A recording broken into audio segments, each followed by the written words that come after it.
अब आज के इस मसले पर मेरी चुनावी माहौल के जानकार और वरिष्ठ पत्रकार से बातचीत है। नमस्कार सुकांत जी। नमस्ते।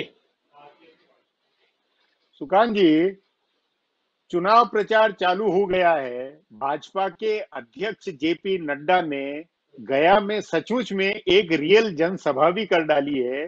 तो इसका अर्थ है कि राष्ट्रीय नेता भी वहां जनसभाएं करेंगे। तो वर्चुअल के साथ में रियल जनसभा का भी जोर है। और क्या आपको लगता है कि वायरस का डर और वायरस का खौफ कम हुआ है और जनता और नेता और पार्टियों अब की दिलचस्पी असली चुनावी माहौल बनाने में है? क्या लग रहा है आपको? ये तो मैं नहीं कहूँगा कि वायरस का डर खत्म हुआ है, लेकिन राजनीति ने थोड़ा कम कर दिया उसको।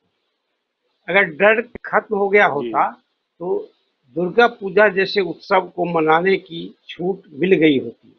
जो कम से कम राजनीति में जितनी भीड़ होगी, जिस ढंग से नेताओं की मीटिंग हो रही है, अभी कल भी नित्यानंद राय की बड़ी मीटिंग हुई थी, बिना मास्क के हजारों लोग थे, भीड़ थी, कहीं कोई जी उसका डर नहीं था।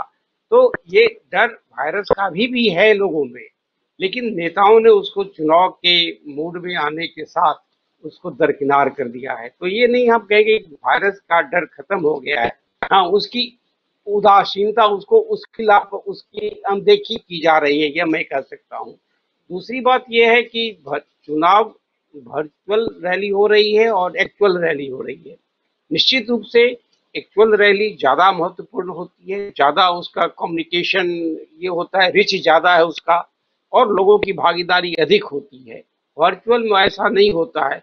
तो नेताओं के या राजनीति में चुनाव जैसे जो जो उत्सव है चुनाव का, इस उत्सव का असली आनंद लोगों को अब तक एक्चुअल रैली में ही मिलने की उम्मीद है और मिलती दिख रही है। गया के लोगों से मेरी बात हुई कल, तो लोग बड़े खुश थे, यहाँ बड़ी अच्छी मीटिंग हुई। अब उनके अपने अपनी सहमति असहमति के आधार हैं जेपी नड्डा की बातों को लेकर के, लेकिन लोगों को इस जी। बात की खुशी थी कि रैली हो रही है।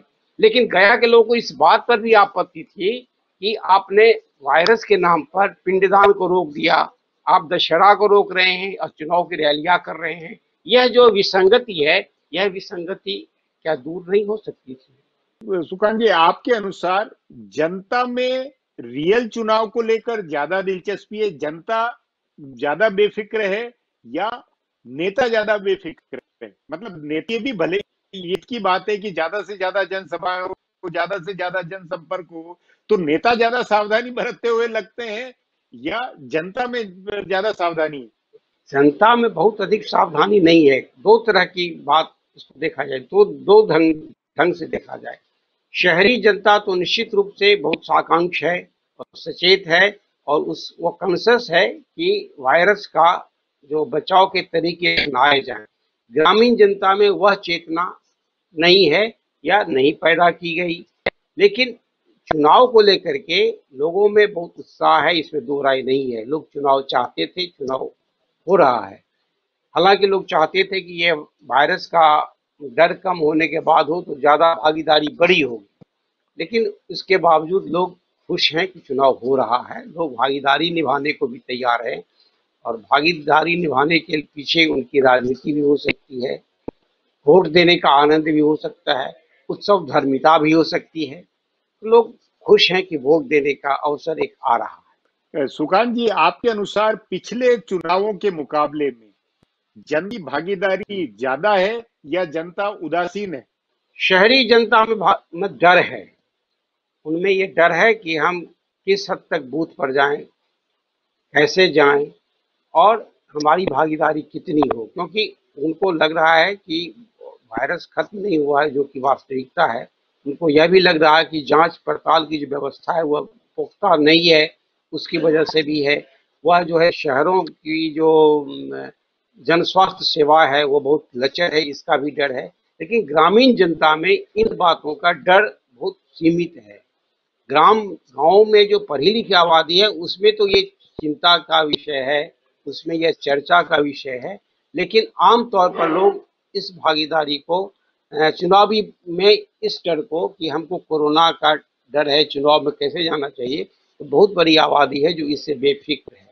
आपके अनुसार जो अभी तक जनसभा हो या जो सोशल मीडिया में प्रचार हो या मीडिया में जो चकचक हो, प्रेस कॉन्फ्रेंस हो, इसमें प्रचार के मुख्य बिंदु क्या उभर कर आ रहे हैं? प्रचार मतलब चुनाव के मुद्दे आप अगर जानना चाहते हो हाँ, चुनाव तो के मुद्दे, मोटे तौर पर चुनाव के मुद्दे और प्रचार की अप्रोच में आपको क्या कुछ नया, अनहोना या क्या फोकस वाली बातें क्या निकल के आती है? प्रचार में तो सबसे बड़ी बात है कि वर्चुअल रैली जो हुई, वर्चुअल प्रचार जो हो रहा है, यह लोगों में आकर्षण का विषय है और लोग इसको मतलब जानना चाहते हैं, इससे रूबरू होना चाहते हैं। एक बहुत बड़ी आबादी है जो इससे रूबरू होना चाहती है, खासकर यूथ। और आप इसको यूथ का एक्सटेंशन आप 45 साल की उम्र तक कर सकते हैं। तो वो रूबरू होना चाहते हैं कि आखिर इससे क्या हो रहा है। एक नई व्यवस्था हो रही है, ये पूरी राजनीति को बदल रही है, राजनीतिक में शैली को बदल रही है, आचरण को बदल रहा है, तो इसके बारे में एक आकर्षण है। लेकिन मोटा मोटी आप जो कहेंगे कि यह आकर्षण ऐसा नहीं है जो वोट को बहुत अधिक प्रभावित करे। अंततः मुद्दे ही प्रभावित करेंगे, और मुद्दे महत्वपूर्ण यह है कि विपक्ष किन मुद्दों को उठा रहा है। तो यह कहने में थोड़ी भी परेशानी नहीं है या थोड़ा भी संकोच नहीं है कि बिहार में विपक्ष ने नहीं, अभी तक सुकांत जी, जी नहीं, आपके अनुसार मुख्य मुद्दे, आपके अनुसार मुख्य मुद्दे, बहस के मुख्य 2-4 मुद्दे कौन कौन से उभर कर आ रहे हैं? अभी आज की तारीख में जो मुद्दा उभर के आ रहे हैं, मुद्दे उभर के आ रहे हैं, उसमें तो अभी एक रोजगार का मसला बहुत अधिक है, जिसमें अब मुख्यमंत्री भी कूद पड़े हैं। अब तक मुख्यमंत्री तेजस्वी के इस मसले का जवाब नहीं दे रहे थे, इन बातों का जवाब नहीं दे रहे थे, अब वह जवाब देने लगे हैं। तो इसको आप विपक्ष की जीत भी कह सकते हैं कि रोजगार के मसले पर मुख्यमंत्री अब जवाब देने लगे हैं कि उन्होंने क्या किया, पिछली सरकार ने क्या किया। लेकिन अभी भी एनडीए का जो सत्ताधारी समूह है, उसका प्रचार का एक ही मुद्दा है, लालू प्रसाद। उनकी संपत्ति, राजनीतिक संपत्ति इस चुनाव में भी लालू प्रसाद, लालू परिवार ही है। दोनों राष्ट्रीय पार्टियां, जी सुकांत जी, राष्ट्रीय पार्टियां कांग्रेस और भाजपा कौन से मुद्दों पर फोकस बनवाती लगती है? भारतीय जनता पार्टी का फोकस बेसिकली बिहार में लालू प्रसाद ही है, नीतीश कुमार की तरह। लेकिन वह कुछ और, राम मंदिर का मसला भी उठा रहे हैं, वो 370 का भी मसला उठा रहे हैं, वो 3 तलाक का भी मसला उठा रहे हैं। लेकिन ये सब वैसे ही जैसे आपने मुख्य भोजन कर लिया और बाद में सुपारी और पान खा रहे हो, उस ढंग से चल रहा, मुख शुद्धि की तरह है। कांग्रेस का जहाँ तक सवाल है, कांग्रेस यहाँ पर बिहार में भी पंगु की तरह है। इसमें यहाँ पर कोई बेजान सा एक राजनीतिक संगठन बन के रह गया है, कांग्रेस रह गई है। और इसमें लालू प्रसाद जो के पुत्र तेजस्वी या ऐसे ही कुछ ताकतवर अपोजिशन लोग जो सवाल उठा रहे हैं, कांग्रेस उन्हीं को आगे बढ़ा रही। कांग्रेस अपनी ओर से न तो किसान के बिल का मामला ले रही है, न हाथरस का मामला ले रही है। ऐसे किसी मामले को वो आगे नहीं ला रही है जिसे लगे कि वह इस गतानुगतिकता से बाहर हो रही है और लालू प्रसाद की छाया से भी अलग कुछ सोच रही है। यह उसका दुर्भाग्य है। कुल मिलाकर श्रीकांत जी, बिहार के चुनाव में महामारी के संकट के बावजूद प्रचार रियल मुद्दों पर, रियल जनसभाओं में, रैलियों से ही होता हुआ लग रहा है। वर्चुअल जैसी कोई बात नहीं है अभी तक नहीं, या वो है नहीं। सचमुच ये में रियल चुनाव हो रहा है बिहार में, ये हम कह सकते हैं? रियल चुनाव की ओर बिहार का चुनाव जा रहा है, ये अभी तक आप कह सकते हैं, क्योंकि अभी तो प्रचार शुरू हुआ है, रियल प्रचार, वर्चुअल। जी सुकांत जी, बातचीत यहीं समाप्त। बातचीत के लिए बहुत धन्यवाद, और आगे भी आपसे बातचीत होती रहेगी। आपको भी धन्यवाद व्यास जी। बिहार के चुनाव में गपशप को बहुत पंख लगे होते हैं, बावजूद इसके पार्टियों और नेताओं के दाव पेच में बहुत कुछ समझने को होता है। उस नाते आज का दाव पेच।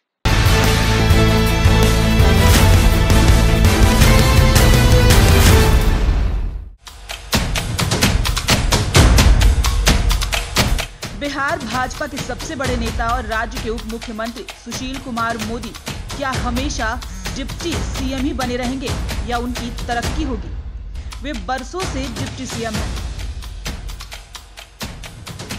जब वे छात्र राजनीति में थे तब भी डिप्टी ही थे।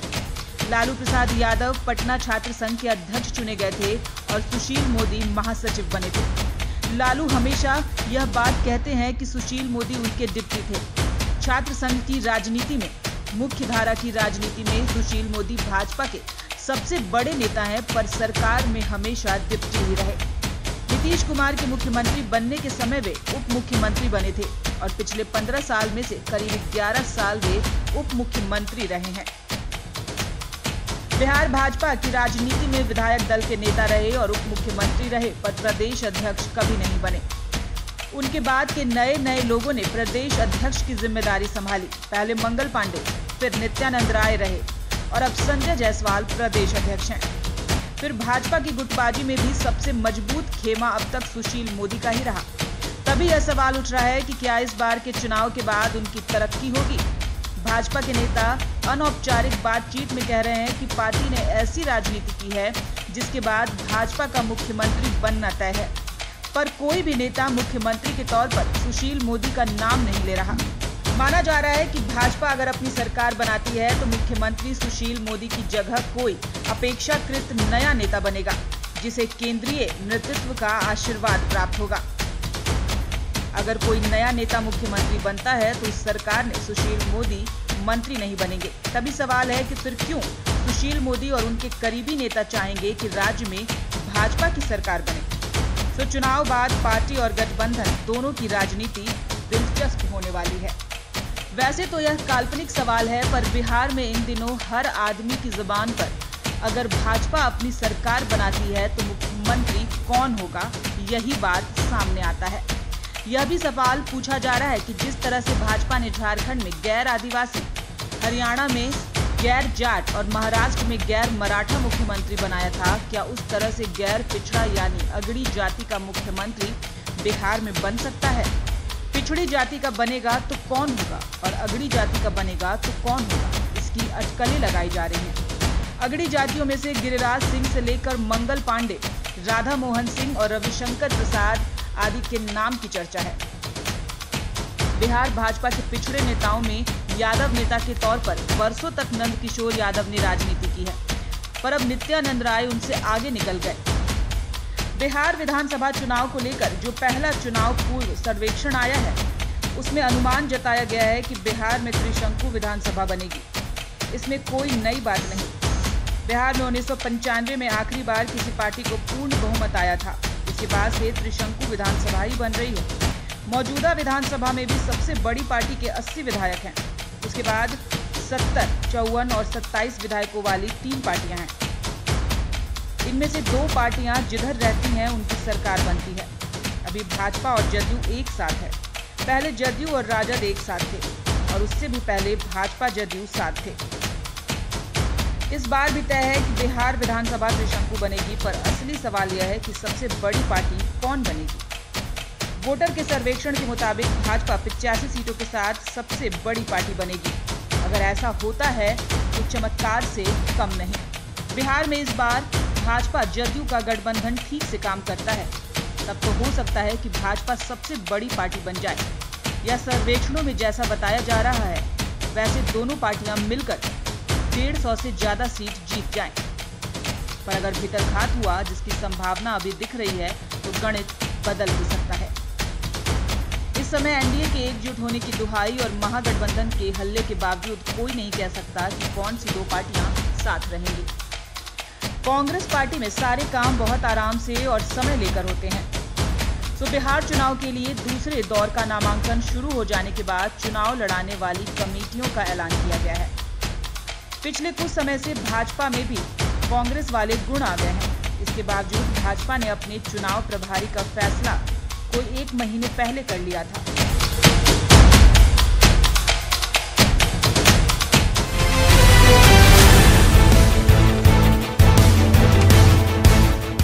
उम्मीद है प्रोग्राम अलग लगा होगा। बिहार राजनीतिक चेतना में जानने सोचने की कसौटी में यदि प्रोग्राम अलग और अच्छा समझ आए तो प्रतिक्रिया जरूर भेजें। प्रोग्राम को YouTube पर भी पसंद। YouTube पर नया इंडिया टीवी और नया इंडिया.com को विजिट करने की अवश्य आदत बनाएं। अपने सोशल मीडिया से प्रोग्राम को आगे प्रसारित करें। बिहार के सुधी दर्शक यदि बेबाक लेकिन तटस्थ चुनावी प्रोग्राम को आगे नहीं फैलाएंगे तो कौन फैलाएगा? कल फिर इसी समय नए एपिसोड के साथ आपसे मुलाकात